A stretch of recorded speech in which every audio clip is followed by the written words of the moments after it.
आज आम रेसिपीटा होची गोटा सारू भजा।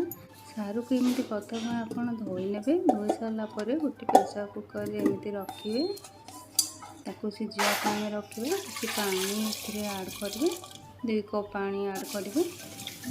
देखो तापर आम ताको सिझा पाई रखिबा। गोटे सीटी आसला पर आम ताको काढ़ी आनिबा।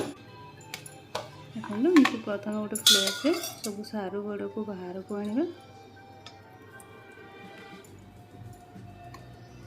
तापर आम सब सारू गुड़ को एमती बाहर को आनी तार चोपा छड़े नेबा। अंडा हला पर चोपा छड़ेवा सहज होता है। एमती सब सारू को चोपा छड़े नेबे। देखो मु काढ़ी नहीं सब चोपा। तापर लंबा थिबा सारू को आम टिके काटी नेबा। एमती रहिले सब गुड़ाक सामान आसो। तापर आम कड़े बसैबा। कड़े किसी सोरिष तेल पकेबा। तापर जीरा पकेबा, कंचा लंका काटी पकेबा, पियाज टिके फ्राए हला परे हळदी गुंड, तापर आम किसी लंका गुंड,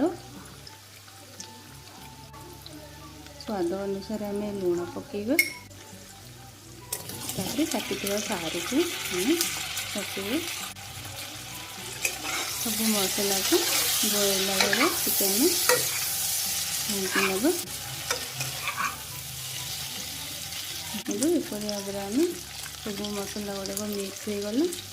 तो आम मैगी मसला टी पकेबा। मैगी मसला पकेले किसी टेस्ट आसी है।